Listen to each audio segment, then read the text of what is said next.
Il était un temps où certains Yvelinois parlaient une autre langue. Au-delà des souvenirs, il ne reste plus que quelques rares documents, comme cette monographie de 1898. À l'époque, le ministre de l'Éducation nationale commande à ses instituteurs des études communales en vue de l'exposition universelle de Paris.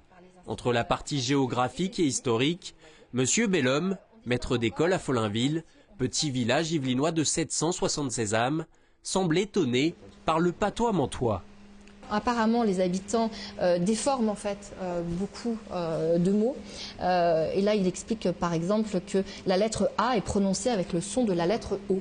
On dit une pote, une tauble, une rove, etc. Qui ressemble beaucoup à un vieux français en fait, à une façon ancienne de parler le français avec des yo à la place de o, avec des accents plus aigus que graves.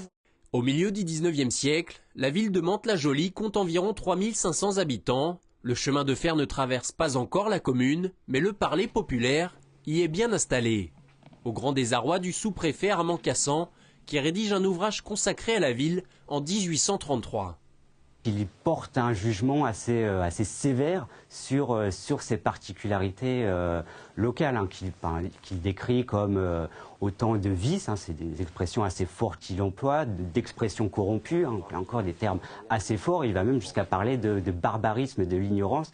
Depuis cet autre temps, ces intonations semblent avoir disparu. Le bêta est redevenu le bétail, l'encove, l'alcôve. Le mantois ne fera donc pas partie des langues régionales reconnues par la charte européenne, charte que l'État doit encore adopter.